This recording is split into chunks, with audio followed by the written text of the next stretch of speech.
Global news की report के मुताबिक कनाडा की सरकार ने सीरिया के हिरासत कैंपों से कनाडाई महिलाओं और उनके बच्चों को वापस लाने के लिए कम से कम $1,70,000 खर्च किए। ये महिलाएं पहले इस्लामिक स्टेट यानी आईएसआईएस से जुड़ी हुई थीं। सरकारी दस्तावेजों में दिखाया गया है कि इस खर्च में वाइन, आइसक्रीम, मिठाइयां, चिप्स और चॉकलेट जैसी चीजें भी शामिल थीं। जानकारी के अनुसार ये खर्चे वर्ष 2022 और 2023 में 3 अलग-अलग मौकों पर वापस आईं 8 महिलाओं और उनके बच्चों के लिए किए गए। ये महिलाएं पहले मिडिल ईस्ट में आईएसआईएस से जुड़ने गई थीं और बाद में कुर्दिश फौजों ने इन्हें हिरासत में ले लिया था।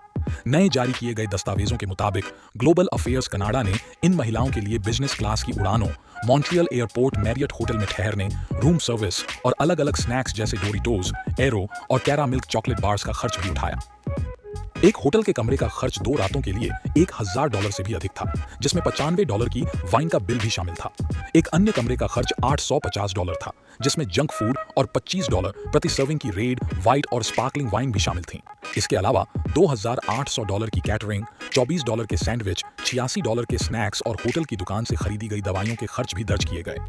ये महिलाएं ब्रिटिश कोलंबिया, अल्बर्टा, ओंटारियो और क्यूबेक में रहती थीं, जब ये आईएसआईएस से जुड़ने के लिए सीरिया और इराक गई थीं।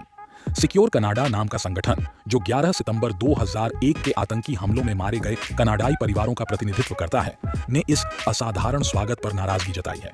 संगठन की सीईओ शेरिल स्पेरिया ने कहा, इस तरह के खर्च सरकार की प्राथमिकताओं, जनता के विश्वास और हमारे सिस्टम की साख पर सवाल उठाते हैं।